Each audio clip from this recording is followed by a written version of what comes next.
Խոսափողի մոտ Աթիրա Իսրաֆիլն է։ Այժմ ձեր ուշադրության ենք ներկայացնում լուրեր Ադրբեջանից։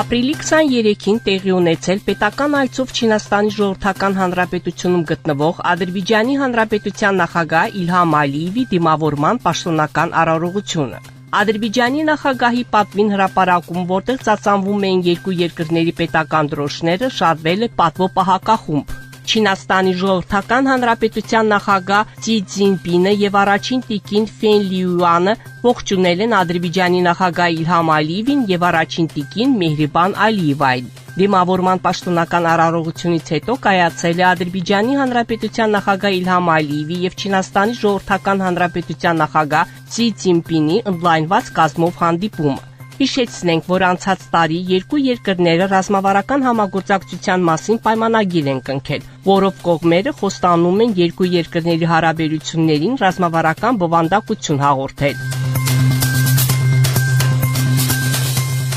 Եվրամիության արտաքին գործերի եւ անվտանգության քաղաքականության գերագույն հանձնակատար Կայա Կալասը կայցելի Ադրբեջան։ Այցը տեղի կունենա ապրիլի 25-ին։ Խաղաղության եւ մարդկության դեմ հանցագործությունների, պատերազմական հանցագործությունների, ահաբեկչության ֆինանսավորման եւ այլ ծանր արարքների մեջ մեղադրվող Հայաստանի քաղաքացի Ռուբեն Վարդանյանի դեմ հարուցված քրեական գործով այսօրվա նիստում ցուցմունք են տալիս ուժողները։ Ինչպես հայտնում է Ազերթաջը, ուժող Հասան Ալի Ալիևն իր ցուցմունքում նշել է, որ 2024 թվականի փետրվարի 4-ին անասուններ արածեցնելիս պայթել է հայերի կողմից տեղադրված ականի վրա։ Արդյունքում իմ ձախ ոտքի ստորին երրորդն անդամահատվել է, ասել է Հասան Ալի Ալիևը։ Դատավարությունը շարունակվում է ուժողների հարձակնությամբ։ Նրանց մեծ մասը ականների զոհ են դարձել, ովքեր կորցրել են իրենց ոտքերի հատվածները։ Տուժածներից շատերը դատարան են եկել հենակներով կամ ձեռնափայտով։ Վրաստանը ողջունում է Ադրբեջանի եւ Հայաստանի միջև խաղաղության համաձայնագրի տեքստի համաձայնեցումը եւ պատրաստ է իր ավանդը ներդնել տարածաշրջանում խաղաղության եւ համագործակցության ամրապնդման գործում։ Այս մասին Վրաստանի արտգործնախարար Մակը Բոչորիշվիլին հայտարարել է ԵՀԿ-ի գլխավոր քարտուղար Ֆերիդուն Սենիրլիօղլուի հետ համատեղ ճեպազրույցում։ Նրա խոսքով Վրաստանն անկեղծորեն ցանկանում է իր ավանդն ունենալ Հարավային Կովկասի տարածաշրջանում խաղաղության ու կայունության հաստատման գործում։ Ուրախ եմ, որ անցած շաբաթ Թբիլիսիում կայացավ Վրաստանի, Ադրբեջանի եւ Հայաստանի փոխարտգործնախարարների եռակողմ հանդիպումը եւ հուսով եմ, որ այս ձևաչափով մենք կկարողանանք համագործակցել հանուն տարածաշրջանի բարգավաճման, նշել է Բոչորոշվիլին։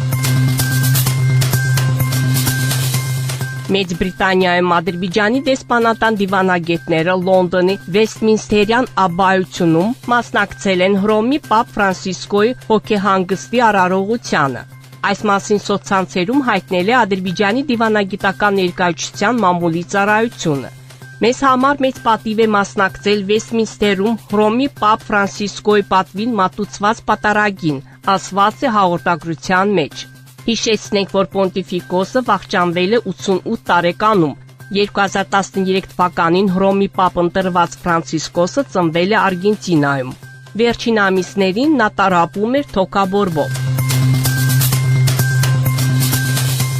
Իսլամական համագործակցության կազմակերպության երիտասարդական ֆորումի Եվրասիական տարածաշրջանային կենտրոնը ՄԱԿ-ում ներկայացրել է ականներից տուժածների իրավունքների պաշտպանության միջազգային երիտասարդական հարթակը։ Եվրասիական տարածաշրջանային կենտրոնի գլխավոր տնօրենի տեղակալ Ռամին Հաբիբզադեն ելույթ է ունեցել Չմիավորման շարժման երիտասարդության հայացքը տարածաշրջանային եւ գլոբալ համագործակցություն ականազերծման գործում խորագրով միջոցառմանը, որն անցկացվել է Նյու Յորքում։ Հաբիբզադեն ընդգծել է ականազերծման ոլորտում տարածաշրջանային եւ գլոբալ համագործակցության կարեւորությունը եւ կենտրոնացել այս գործընթացում երիտասարդության դերի վրա։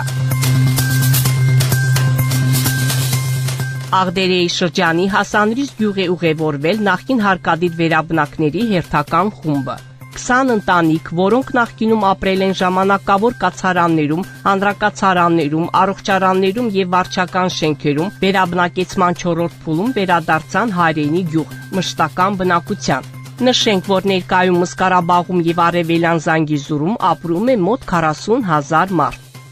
Դուք Բաքվից լսեցիք Ադրբեջանի ձայնը միջազգային ռադիոկայանի հայկական ծառայության վերջին լուրերը։ Մեր ունկնդիրներին հիշեցնում ենք, որ դուք հնարավորություն ունեք ձեր հարցերն ու առաջարկություններն ուղարկել մեր էլեկտրոնային փոստարկղ azradio@mail.ru։ Մեկ անգամ եւս կրկնում ենք մեր հասցեն azradio@mail.ru։ Սպասում ենք ձեր նամակների։